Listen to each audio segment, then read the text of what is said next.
মানুষ বিরক্ত হইয়াও বলে যদি মরে যাইতাম।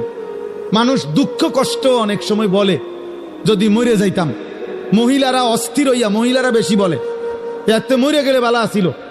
তো ওই আল্লাহর ওলি বলছে, হে বাবা, হে আল্লাহর বান্দা, এখন তো দুনিয়ার পেরেশানির থেকে বললা কবরে গেলে ভালো হইতো, কিন্তু কবরে গিয়ে যখন আযাব শুরু হবে তখন কি বলবা?